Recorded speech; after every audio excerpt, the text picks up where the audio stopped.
لہذا حضرت فرماتے تھے اس مسابقے کا واحد مقصد یہ ہے کہ اس مسابقے کے ذریعے ہمارے اسکول کے نظام میں، ہمارے مکاتب کے نظام میں، ہمارے مدارس کے نظام میں تعلیمی اور تربیتی استحکام پیدا ہو۔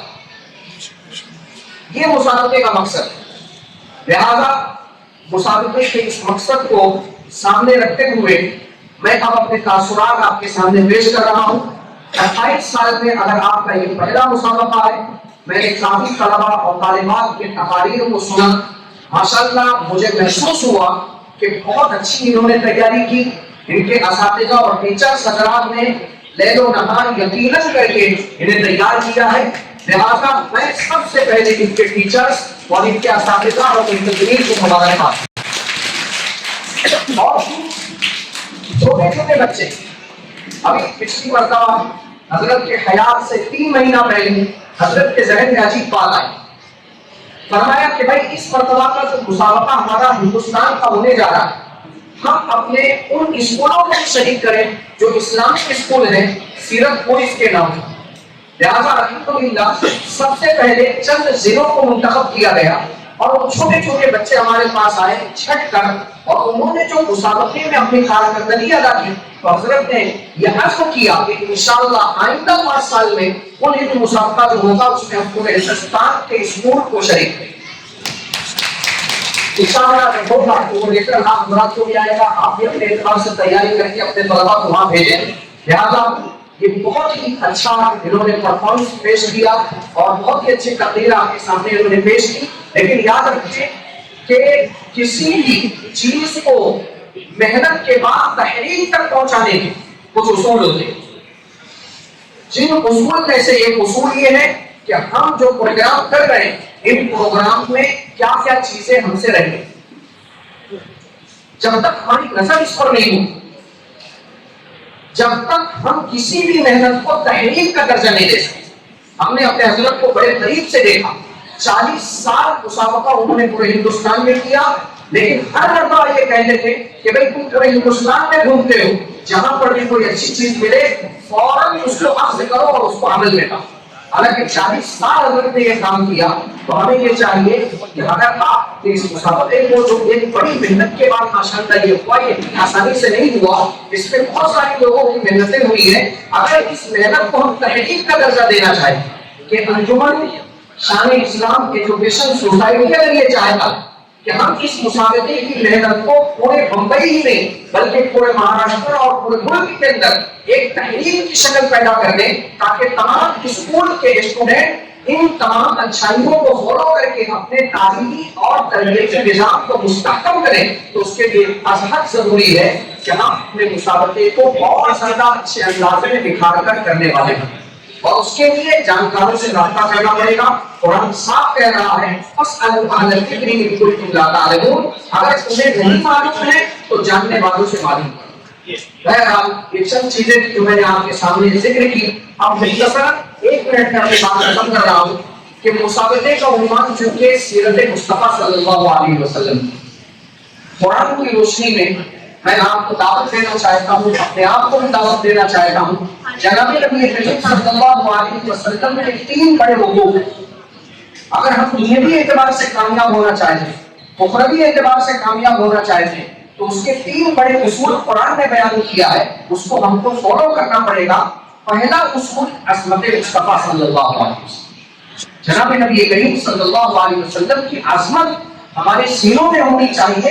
اللہ رب العزت نے بار بار قرآن کریم میں اپنے نبی کی عظمت کو بیان کیا، احادیث مبارکہ میں اپنے نبی کی عظمت کو بیان کیا۔ میرے ذہن میں اس وقت معجم الاوسط کی ایک روایت آ گئی، چاہتا ہوں کہ اس کو سنا، بڑی عجیب حدیث ہے اور بڑی پیاری حدیث ہے کہ غزوہ احد کے موقع پر، غزوہ بدر کے موقع پر اللہ کے نبی صلی اللہ علیہ وسلم کے غلامان نے آپ صلی اللہ علیہ وسلم سے یہ عرض کیا، یا رسول اللہ صلی اللہ علیہ وسلم ہم تعداد میں کم ہیں، ہم یقیناً آپ کے اشارے پر مر مٹنے کو تیار ہیں، لیکن ہم یہ چاہتے ہیں کہ آپ اللہ سے اللہ کی مدد طلب کریں۔ اللہ کے نبی صلی اللہ علیہ وسلم نے دعا کی رات بھر، جس کا نتیجہ یہ ہوا چوتھے پارے کے چوتھے رکوع وہی تقاضا کبھی کہانی کا تو بھی المؤمنین مقاصد القتال کہ اللہ رب العزت نے یہ پورے واقعے کی تفصیل بیان کی کہ اللہ رب العزت نے 5000 فرشتوں کا لشکر حضرت جبرائیل امین کو چیف کمانڈر بنا کر مدد کے لیے اتارا. صحابہ کرام دیکھتے تھے کہ ہم اپنی تلوار گھمانے سے پہلے ہم دیکھ رہے ہیں کہ دشمن کا سر تن سے جدا ہو کر نیچے گر رہا ہے. بہرحال جب فتح ہو گئی تو حضرت جبرائیل امین نے دیکھا کہ بھائی مسلمانوں کی فتح ہو گئی اور ہمیں جس مقصد کے لیے بھیجا گیا تھا وہ مقصد حاصل ہو گیا. نماز کا وقت ہو گیا. اللہ کے نبی صلی اللہ علیہ وسلم اسی میدان کے کونے میں اپنے صحابہ کے ساتھ نماز میں مشغول ہو گئے. حضرت جبرائیل امین نے کہا اب ہمارا یہاں رکنے کا کوئی مطلب نہیں ہے, یہ تو ہم جس مقصد کے لیے آئے تھے وہ مقصد پورا ہو گیا. چیف کمانڈر حضرت جبرائیل نے ملک کو لیا اور آسمان کی طرف صعود کیا.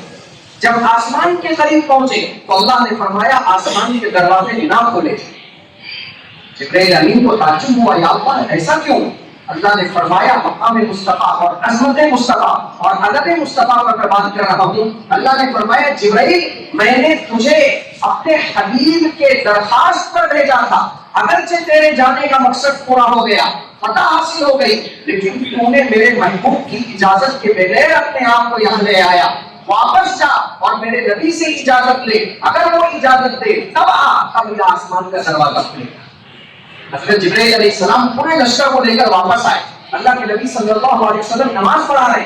حضرت جبرائیل امین سامنے آئے, مسکرا کر اللہ کے نبی کو دیکھ رہے ہیں, گویا زبان حال سے کہہ رہے ہوں اے مصطفیٰ تیری اجازت کے بغیر جبرائیل کے لیے بھی آسمان کے دروازے نہ کھل سکے.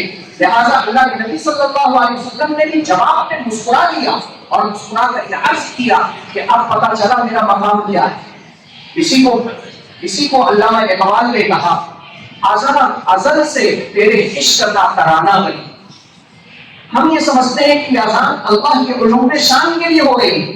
اللہ کو اپنی شان کو بلند کرنے کے لیے اذان کی ضرورت نہیں ہے. هو الاول والآخر والظاہر والباطن وهو بكل شيء علیم. دراصل یہ اذان عشق مصطفیٰ کا نعرہ ہے. اسی کو علامہ اقبال نے کہا اذان ازل سے تیرے عشق کا بہانہ بنی, تیرے عشق کا ترانہ بنی. نماز تیرے نظارے کا ایک بہانہ بنی. ادائے دید سراپا نیاز تھی تیری, ادائے دید سراپا نیاز تھی تیری, تیرے مظاہرے کا ایک نشانہ بنی. یہ علامہ اقبال نور اللہ برکتہ نے اسی عشق مصطفیٰ کو اپنے ان اشعار میں بیان فرمایا. تو میرے بھائی کو سب سے پہلے آپ صلی اللہ علیہ وسلم کے عشق کو ہم اپنے دل کے اندر سرائے. دوسرا جو آپ صلی اللہ علیہ وسلم کا حق ہے وہ ہے اللہ کے نبی صلی اللہ علیہ وسلم کے لائے ہوئے دین کو 100% ہم اپنی زندگی میں اتاریں. قرآن کریم صاف اعلان کر رہا ہے ما آتاکم الرسول فخذوہ وما نہاکم عنہ فانتہوا. اللہ یہ نہیں فرما رہا ہے جو میں کہنے کا حکم کروں تم کرو اور جن باتوں سے میں روکوں تم روکو.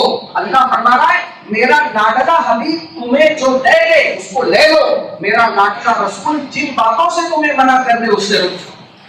اللہ نے اپنی عطا کو عطائے مصطفیٰ قرار دیا. اللہ نے اپنے امر کو امر مصطفیٰ قرار دیا. جہاں پہ یہ دوسرا سبق ہے جو اس آیت میں.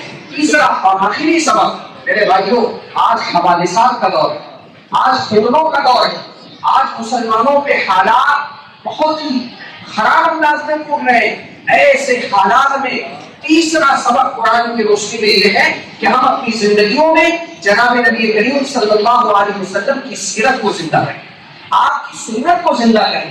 ہم اپنے ظاہر کو مصطفیٰ کا ظاہر بنائیں, ہم اپنے کلام کو مصطفیٰ کے کلام کا جوہر بنائیں. ہم اپنے معاملات کو, ہم اپنے عادات کو, ہم اپنے اخلاق کو آپ صلی اللہ علیہ وسلم کی سنتوں سے نکھارنے والے بنے. یہ تین بڑی نصیحت میرے بھائیوں میرے لیے بھی ضروری ہے, آپ کے لیے بھی ضروری ہے اور پورے امت مسلمہ کے لیے بھی ضروری ہے. اللہ رب العزت سے ہم دعا کرتے ہیں کہ اللہ رب العزت مجھے اور آپ کو اور پوری امت مسلمہ کو جناب نبی کریم صلی اللہ علیہ وسلم کا سچا پکا اتباع کرنے والا اور عشق و محبت کرنے والا بنائے. وآخر دعوانا ان الحمد للہ.